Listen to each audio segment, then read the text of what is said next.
음식만으로 영양분 섭취가 충분할까? 굉장히 중요한 주제죠. 이 주제에 대해서는 전문가들 따라 갑론을박이 좀 있습니다.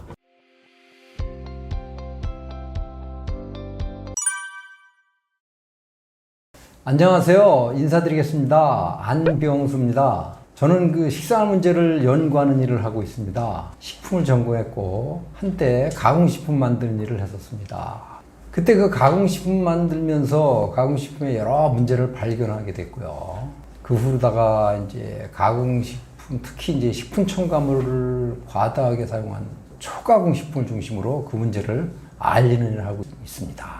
오래전에 과자 내 아이를 내치는 달콤한 유혹이라는 책을 내서 많은 호응을 얻은 바 있고요. 최근에는 안병수의 호르몬과 맛있는 것들의 비밀이라는 책을 냈습니다. 오늘은 이제 요즘 많이들 이용하고 계시는 건강기능식품, 영양보충제라고도 그러죠. 이 제품들에 대해서 중점적으로 말씀드리려고 그럽니다. 마침 이 주제를 전문적으로 다룬 책이 있어서 먼저 이제 소개를 좀 간단히 해드릴까요? 바로 이 책입니다. 이제 미국의 저명한 영양학자인데요. 브라이언 클레멘트 박사가 쓴 책인데요. 번역서입니다. 번역서. 그리고 이 책의 내용을 강력하게 뒷받침하는 또 하나의 책이 있습니다. 바로 이 책이거든요. 이 책은 국내 서적입니다. 그 이빨원 의사로서 암 전문가로 활동하고 계신 그 명승권 박사님, 그분이 쓴 책입니다. 이 책은 국내 서적이니까 이제 뭐 읽기가 쉬울 거예요. 이 두 책을 중심으로 건강기능식품에 대해서 소비자가 알아야 될 사항에 대해서 지금부터 말씀드리도록 하겠습니다. 건강식품 서적들 다 보시면 이제 비슷한데요. 시종일관 주장하는 게 천연 영양소를 먹으라는 겁니다. 자연이 만든 영양소가 진짜라는 거예요. 근데 유감스럽게도 시판되는 건강기능식품들 보면 거의 대부분 자연이 아닌 과학이 만듭니다. 합성물질들이 사용되거든요. 비타민 보충제죠. 비타민 보충제 하나만 보더라도 95% 이상의 제품에 합성물질이 들어있는 것으로 조사되어 있어요. 이런 건강기능식품은 진짜가 아니라고 이런 전문가들이 이제 얘기하고 있습니다. 이 책에도 이제 그런 내용이 이제 자세하게 나와요. 일단 이제 합성물질을 만든 인공 영양제가 문제예요. 근데 이거를 이제 우리가 알기 쉽게 말씀을 좀 드리려면은 이제 이렇게 한번 생각해 보자고요. 바닷물을 한번 예를 들어 보시면은 바닷물은 그 과학자가 말이죠. 천연의 그 바닷물과 구성비가 거의 똑같은 인공 바닷물을 만들 수가 있어요. 그죠? 그런데 이 인공 바닷물에 바닷물고기를 넣으면 살 수 없든가 산다 해도 제 소견대로 못 삽니다. 왜냐하면 과학이 아무리 발달한다 하더라도 인공 바닷물로는 천연의 바닷물을 똑같이 흉내낼 수가 없거든요. 천연의 바닷물에는 지구 표면에 그 녹아있는 그 모든 물질들이 복잡하게 이해할 수 없는 구조로 이렇게 섞여 있기 때문이에요.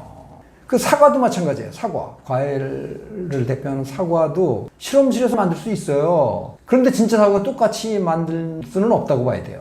왜냐하면 진짜 사과를 그대로 똑같이 만들려면 먼저 우주를 만들어야 된다고 미국의 천문학자인 칼 세이건이 말했습니다. 우주를 만드는 것만큼이나 사과 하나를 만드는 게 어렵다는 뜻이에요.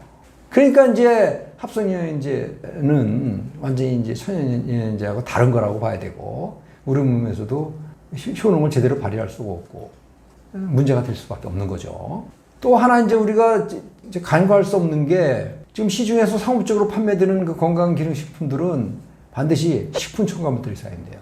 거의 대부분 식품 첨가물들이 사용돼요. 근데 이제 식품 첨가물들이 뭐냐? 대개 이제 화학물질들 아닙니까? 우리 몸 안에서 이게 영양분을 고갈시키는 그 문제를 안고 있어요. 그래서 영양제가 뭐 도움이 되지 않는다든가 뭐 그런 얘기들이 많이 나오는 게 합성영양제 얘기거든요. 그런 결과가 언론에도 많이 보도되고 이 책에도 특히 이제 이 책에 아주 자세하게 나와 있어요. 자세하게. 그 전문 저널 같은 데도 많이 보고되고 있는데 그 중에 하나를 제가 이제 보여드리겠습니다.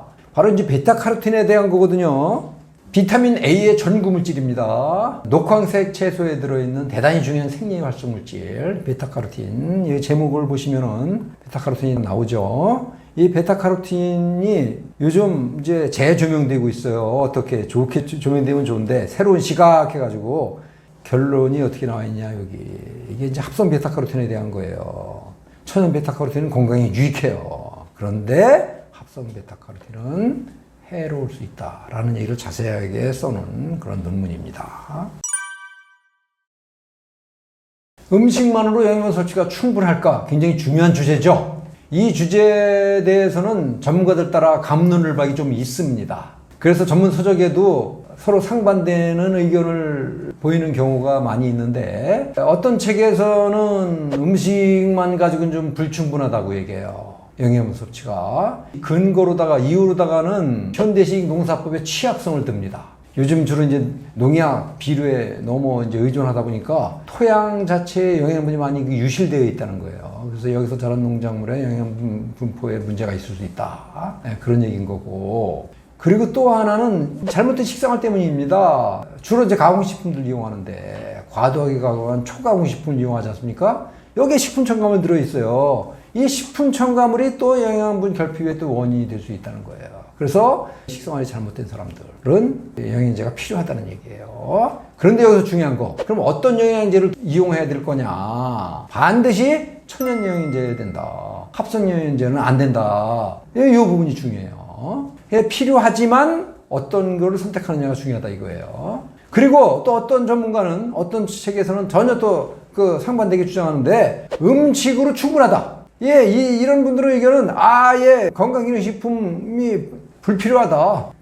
굳이 이용할 필요 없다라고 얘기해요. 단 조건이 하나 있습니다. 식생활이 좋아야 된다. 과일, 채소 같은 자연식생활, 자연식품들 많이 먹고, 되도록 초가공식품 멀리하고, 그런 사람들은 영양분 결핍 걱정 안 해도 된다는 거예요. 실제로 우리나라 사람들 경우 김치, 비빔밥 같은 거 많이 먹잖아요. 과일, 채소 같은 거 많이 먹어요. 우리나라 사람들 대개 영양 결핍 안 나타나요. 실제로 보건복지부에서 매년 조사하는 그 국민 건강 영양조사 자료가 있는데 거기에 보면은 영양분 섭취 괜찮아요.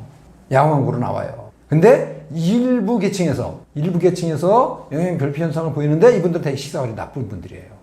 그래서 저는 식생활로 영양분 섭취 충분하다는 쪽에 동의를 하고 싶습니다. 이게 옳아요. 맞아요. 식생활만 잘하는 게 더 중요해요. 그래서 보건당국에서도 되도록 굳이 건강기능식품 권장할 게 아니고 식생활이 나쁜 사람들 계몽하는 일에 더 치중해야 되는 거 아니냐. 그리고 또 이제 토양의 영양분 유실 문제가 정말 심각하다면 그걸 개선하는 일이 우리 미래를 위한 사명이 아니겠느냐. 저는 이렇게 생각을 합니다.